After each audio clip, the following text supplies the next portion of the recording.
I want to talk about something that was suggested as a topic. What kind of team do you build in Shit Hit the Fan? The more I keep seeing videos online, the more I think some people want to hear worst case scenarios without considering something important. In the quest for looking the part, there is a willful ignorance of things that have already happened. They also seem to like ignoring the stories from real-world events. Let me explain, because this is important. The popular scenario that seems to sell is one of total devastation. Millions dead as if you haven't joined the body count. Chances are, without major support systems in place, you and your family would join this group. That possibility exists for all of us. After all, if there were a force powerful enough to destroy every last country on Earth, the survival rate is extremely, painfully small. This scenario assumes the rest of the world has gone to absolute dog shit. If you don't think Europeans, or Chinese, or Russians won't use the collapse of the US as a PR move for their own people, or as a means to achieve the end goal of extracting resources of this country, then you don't understand what history shows us. Genghis might have grown the Mongol Empire through the sword, but his grandson Kublai grew it and kept it by adding the pen. There's lots of videos already talking about need for farmers and long-term devastation, but I present a more immediate scenario. Obviously, Germany recently endured flooding, as well as China. For people trapped in the underground metro in China, shit certainly hit the fan. No amount of farming or rifle-based kit would help this scenario. Civilians in Ukraine's hotspot wouldn't benefit from being seen by either side of this conflict in full kit. Nor does farming make sense in this scenario.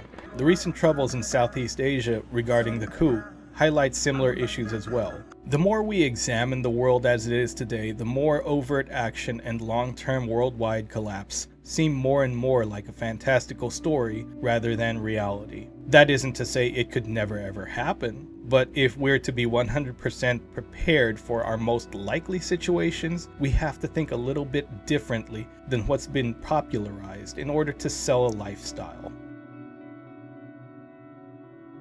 What type of person is on your daily Shit Hit the Fan team?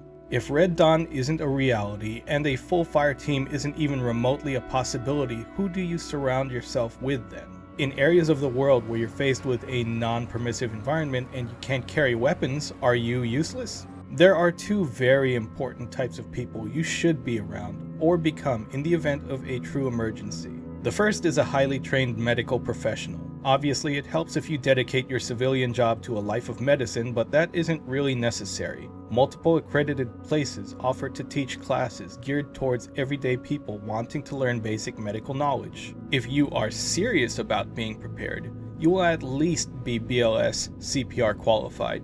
No exceptions. It then pays to find training dealing with trauma care. Recognizing signs and symptoms of shock from heavy blood loss is important, as well as the proper application of tourniquets and bleeding management. Unless you know what you're doing, do not do the more complicated things like performing a crike or needle decompression unless you're really out in the middle of nowhere and death is a possibility that's coming quicker than help could ever arrive.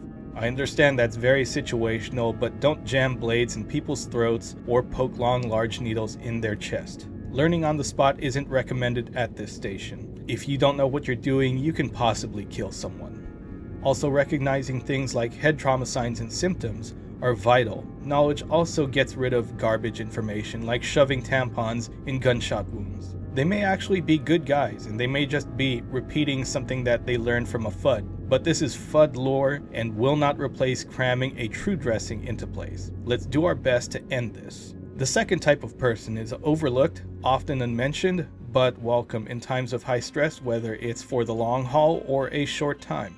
Imagine being trapped in an elevator in a power outage, or like in China, trapped nipple height in water in an underground tunnel. Eventually, morale suffers. The person who people often thank at the end, but always forget to mention except well after the situation, is the person who knew how to read the situation and boost morale. The one who tells stories and engages in conversation to make time go by faster. Not aimlessly talking, I mean a true beast of conversational skill and storytelling. The quick thinker who knows others may be listening for survivors, so they engage in singing with others, not just to pass the time, but to help rescuers gauge where they are. On the rescuer's side, the one on the rescue team that keeps people's spirits high in the face of grim work. The person who can speak with confidence and reassure the young and the scared that help is on the way, and to remain calm. You need to fill either of these roles in Shit Hit the Fan. It isn't as sexy as a fire team taking advantage of the terrain in order to set up an L-shaped ambush, but I want to ask you, for the average person living in the Western world, are you more likely to engage in a pitched battle with the need for comms to call close air support and 40k nods on your head, or are you more likely to come across a devastating crash on a highway or a medical emergency inside a restaurant? Fill the needs and everything else eventually falls into place. If you like how I explain my rationale of what I choose to prioritize, hit that subscribe button. It'll help me out, and so will hitting the like button.